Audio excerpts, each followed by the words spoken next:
Okay,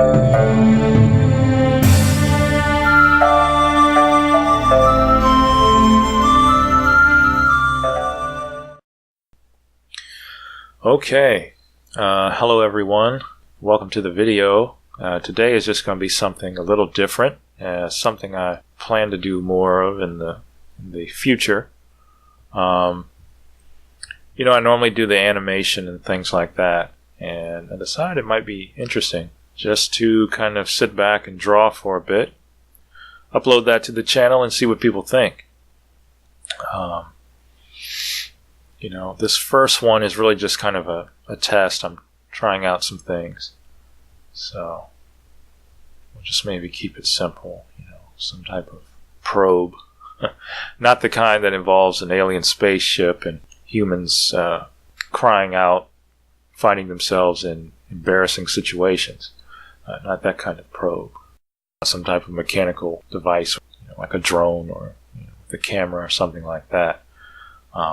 So something basic, and then going forward I'll do more and more things because this is kind of interesting. I've never really never done it a drawing type of thing like this where it's kind of just sketch. I don't typically record it or anything, or certainly don't do any commentary, and I figure then it would also allow me to share my thoughts on something if something's in the news or show that I watched or something like that. Then instead of just talking or whatever, then I have this going on as well. And so for this first one, we're not gonna look to get too cute with it. Just to kind of get a feel for trying to make this type of video. I don't know if anybody's been watching Westworld. But that's quickly become one of my favorite shows on television. I'm recording this. This is before the season finale, and so there are 10 episodes in this first season. For those who haven't had a chance to watch it, I really kind of hope that. Let's see. How do I discuss this without giving away spot? I don't know. If you were going to watch it, I feel like you should have been into it by now. No, I'm kidding. I've seen some people say hashtag Maveworld. I guess that's fitting because that character in many ways has kind of been taken over the show in a certain sense. Some very interesting storylines that they're currently exploring. They have, multiple threads going right now. And, I love anything that has to do with Anthony Hopkins as Dr. Ford. He's been amazing. All the stuff with Bernard. All of that stuff is great. But, stuff with Dolores and everything, I guess, is all right. But the stuff with Maeve, I'll be okay with it if it turns out that all of this stuff was by design. There are some very convenient developments and opportunities that kind of materialize for her, and for the sake of advancing the plot, if Ford was in control and things like that, I'll be fine with that. I won't have a problem with that. But if it turns out that she has just managed to rise up and that the two idiots that are helping her, they were able to do their thing on the down low, and she's just now unstoppable, and he's spending his time working on the new narrative only to get completely blindsided. Really, darling, did you think you were in control? Ugh. It's okay if you want to do that. But it's just, I would prefer try to do it in a logical way. Try to account for things. Like people have said, you've got all this surveillance in the park, and then you conveniently just kind of get her to that point. And if it's all manipulated by Dr. Ford, then I'm okay with it. But if not, then yeah. Because Jonathan Nolan, the guy who writes Westworld, he actually had another show that aired on CBS. Well, first of all, he's the brother of Christopher Nolan from, Inception and the Dark Knight trilogy and all of that. But Person of Interest explored a lot of these themes, the artificial intelligence and the nature of sentience and trusting AI and government surveillance and all of those things. So it was a great show, but there were certain things that happened on there that worry me going forward with Westworld. And, those of you who watched that show, you know about the character called Root, played by Amy Acker. Now, I love that actress. She's great. And I enjoyed that character initially. In the end, that character became so ridiculous that, to me, it really detracted from the show. And there were certain, kind of quick fixes or improbable developments, really all for the sake of just advancing that character. And things that should have been much more difficult to overcome for the protagonists.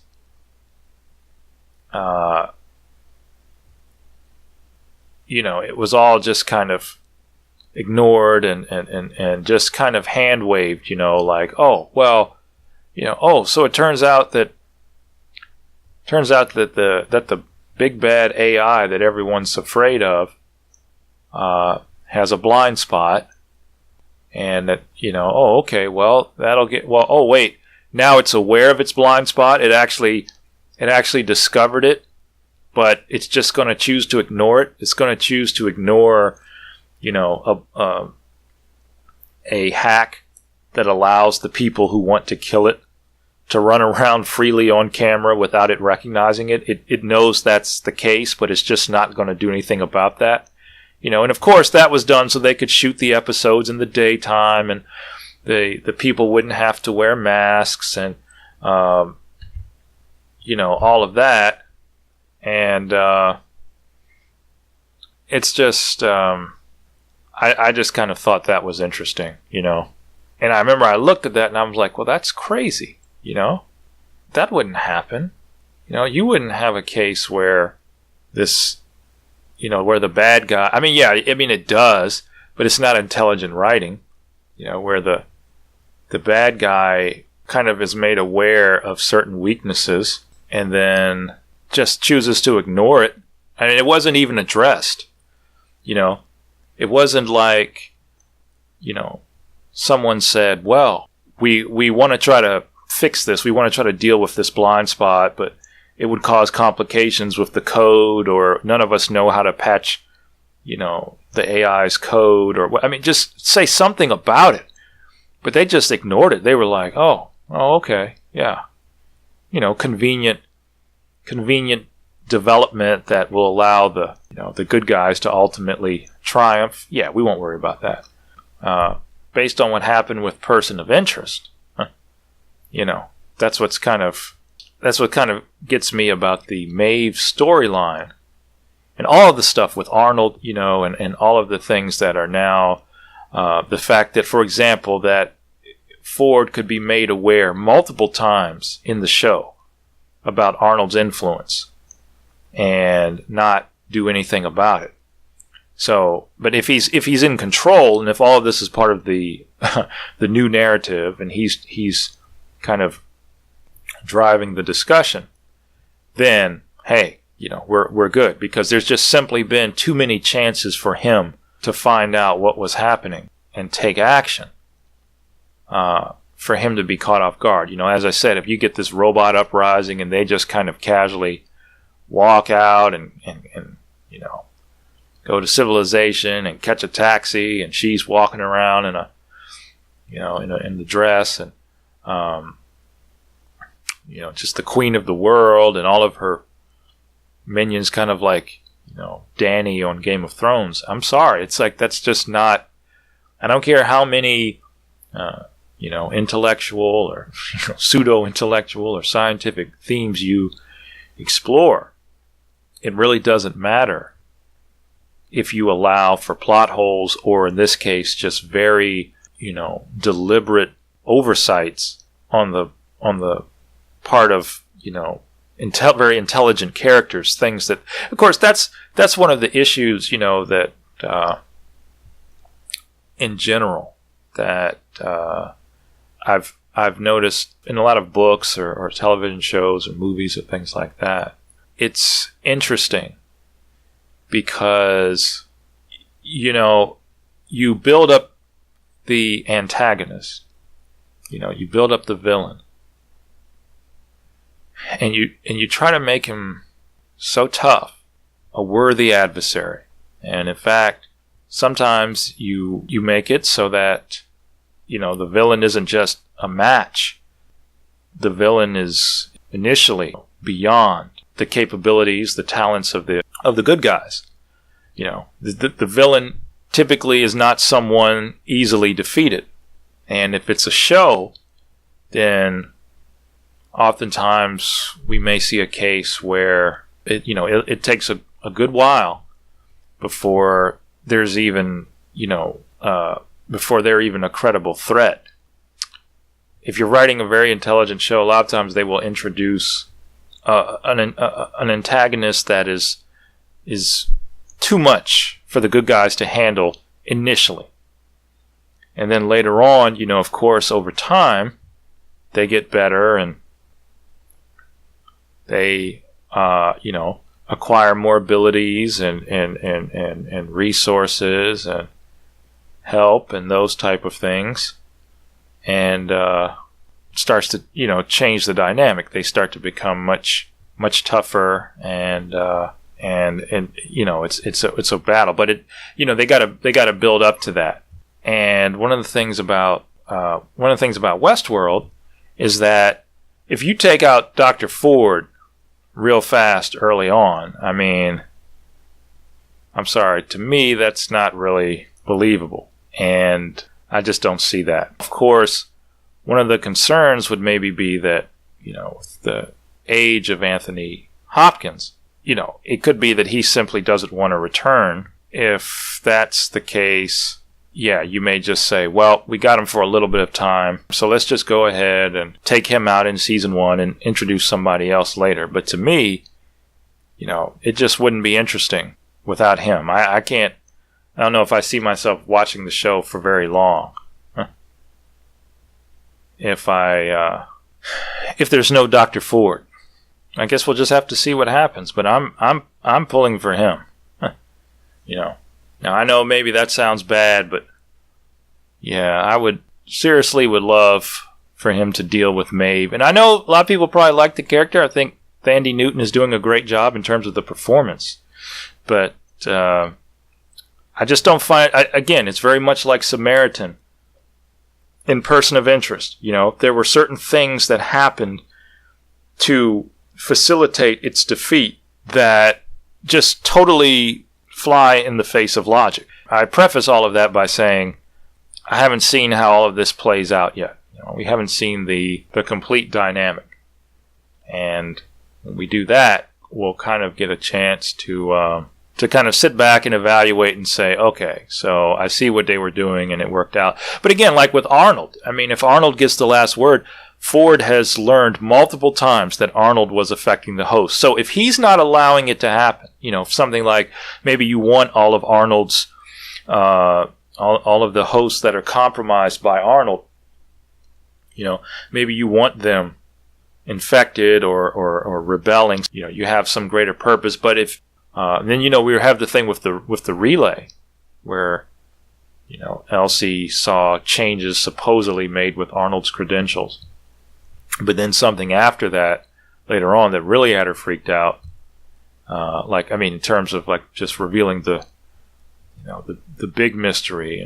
I'm I'm trying not to go into certain things, just in case somebody hasn't caught up yet watching this. But yeah, I love when all the scenes where Bernard and Ford would interact. Show him a picture of a Playboy centerfold, and Bernard would be like, "Doesn't look like anything to me." So, it's a fascinating show. It's good stuff. But as I said, I hope that we're not going to see a case where just the most basic, ridiculous oversight accounts for Ford's demise. Again, that would just be really silly. But if you haven't been watching Westworld, you really need to get into that. And there's a lot of great characters in there. And really amazing stuff. In terms of like the visuals and just the whole narrative that they've tried to establish for the show, and just, as I said, the special effects and the thought behind it. And so we'll just have to see if the ending can live up to the first episode was amazing. I loved it. Some people have complained that it has at times have shown violence against women or things like that. But the thing is, you're really talking about, if you're talking about a robot, or you're talking about some type of construct or synthetic or approximation of a person. Even if that becomes sort of a biomechanical construct, is it still the same as doing something to a woman? Of course, women have dished out plenty of punishment on that show as well. And of course, like, many shows, guys certainly get plenty of rough treatment. Okay, everyone. So hopefully, someone on the face of the planet enjoyed watching this video. I'll be discussing more topics going forward, and we'll pick other things to draw. As a guy might say, as his Viagra effect dissipates, had to end sometime. So that's all for now. And yeah, there we go. Little sketch. I will post another video like this real soon, and I will talk to you later. Bye.